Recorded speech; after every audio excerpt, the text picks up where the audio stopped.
Gaming soundbars are really becoming a bit more commonplace among gaming setups, and for good reason. They can offer a decent audio experience in a very small package that can easily sit under a monitor. Creative have got their Katana range, and while their Katana V2 soundbar was absolutely praised, they've decided to refresh the model with the Katana V2X. There's not really a massive difference between the two, but we're going to be diving into it in this review. So what's included in the box? Well, you get the soundbar and the subwoofer, you get an included remote control, some power plugs for different countries, its power adapter, which I've actually got plugged in over there so I can't show it on camera now, and a few bits of correspondence like instruction manuals, that kind of thing. The soundbar itself sits at 23 inches at its widest, around 3 inches at its tallest, and 3 inches in depth. Now note I said at its widest and tallest. It sits slanted, so the speakers are aimed at you and widens towards the back of the soundbar. The body is made from plastic, though the grille at the front and sides are metal. There's a nice brush grey metal finish on top which gives it an aura of premium,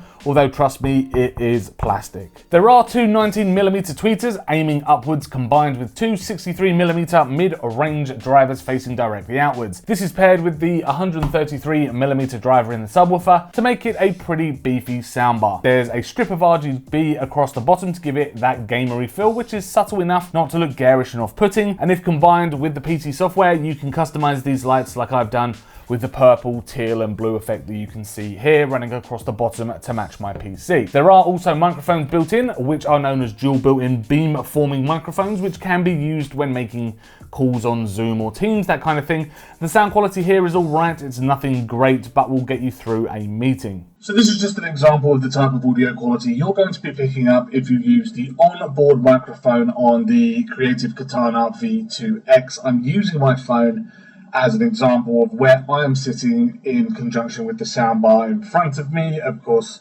I have got it on a bit of a wide angle lens on my phone, but this really is just an example of the type of audio you can expect from the Katana V2X. So take it as you will. It will get you through a Zoom call or a call on Teams with your colleagues. It's not going to be very, very good if you're using this as a podcast mic or for a live stream or something like that. It's just not good at all for that kind of thing, but it'll get you through a phone call. Around back you've got several inputs. The first, and one that I do find quite impressive for a gaming soundbar, is the fact that it has an HDMI ARC input, which is perfect for those plugging this into their TVs. It also means that all audio signals getting to the TV can run through the soundbar itself. You do also have an optical port, a USB-C audio input and a headphone port on the front. You can also connect this to Bluetooth devices as it's using Bluetooth 5.0. The Creative Katana V2 was very highly praised for its functionality and most importantly its audio quality, and it's no different here. Playing action-packed games, the Katana V2X can give off a very nice audio quality that packs a punch when needed thanks to its separate subwoofer, but also produce those subtle audio cues that could win you the round of Call of Duty. The sound separation here is also nice too, not just for gaming but for movies as well. I watched a film called Sniper Assassin's End,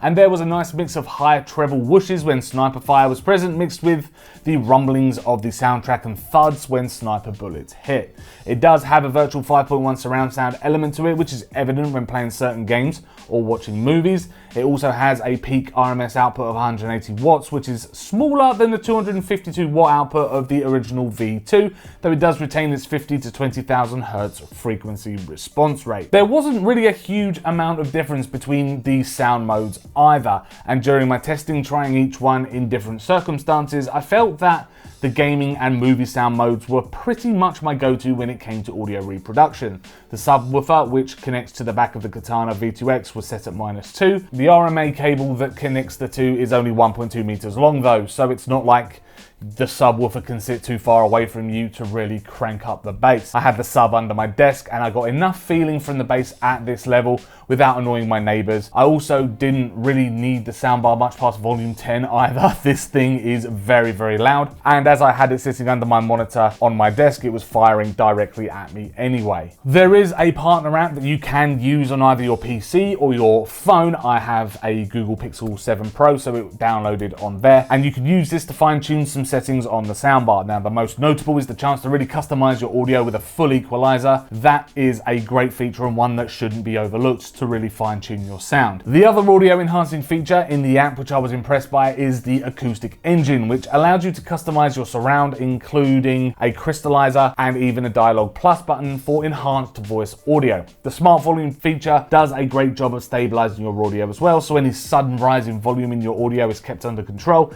It's nice if you have neighbors or people in the house at nighttime. The Katana V2X, as mentioned earlier, can also take advantage of Creative's SXFI technology, but there is a caveat to that. You have to use headphones. Now, there is a headphone jack on the front of the soundbar itself, just left of the LCD panel screen, and I used my 512 audio headphones to test this. Now, for the most part, yes, SXFI does give you a better audio separation when playing certain games, but I wouldn't really go as far as to say that I could really pinpoint enemy placement in first-person shooters like Modern Warfare 2, for example. Now, I would say it did add a bit of immersion when I was playing through the new Resident Evil Village DLC, though, which was quite nice to have. But as soon as SXFI does kick in, though, you're going to have to crank the volume of the soundbar. Everything just got super, super quiet. Just remember to turn down the soundbar when you unplug your headphones, though, because it can make you jump if you are still listening to an audio source on your PC. It doesn't, unfortunately, remember the audio levels you had set on different modes, which, I don't know, it's a little bit of something that's been overlooked, I think. It does require the Creative SXFI app to fully set up the device, though, which is available on both Android and iOS app stores. Just download the app to create your SXFI profile, which includes taking measurements of your ears. So let's talk about the included remote control, which is pretty baffling. And why Creative felt that they needed so many buttons on such a small piece of equipment is beyond me. It's nice the soundbar came with a remote control, as there are gamers out there who could easily pair this with a TV for console gaming and sit back on a sofa, so you don't want to stand up every time. You've got a remote to change the settings. But when you could easily have your inputs on one button to cycle through rather than all inputs having their own buttons, it just gets a little bit messy on kind of the bottom half down here of the remote control. One thing though that I did find that didn't line up was the fact that I could turn on SXFI using the remote control even if headphones were not plugged in, and I couldn't do that with these buttons here. Pressing the HP button turned on headphones and auto turned SXFI on, but then trying to return to another input meant I had to turn off the whole device and turn everything back on again to just reset everything. Very strange. The Creative Katana V2X doesn't exactly offer a huge upgrade compared to the original V2. The subwoofer is a little bit smaller by comparison. It has a smaller RMS output because of it, but that's really all. It's still a fantastic soundbar and one that I think that gamers would love to get their hands on. Thank you very much for checking out my video review of the Creative Katana V2X soundbar. If you enjoyed this video, please hit that like button, subscribe to keep up with our latest tech and gaming videos, and also let us know in the comments down below what you think about this soundbar. Is it something you would pair with your gaming PC, or would you stick to using headphones?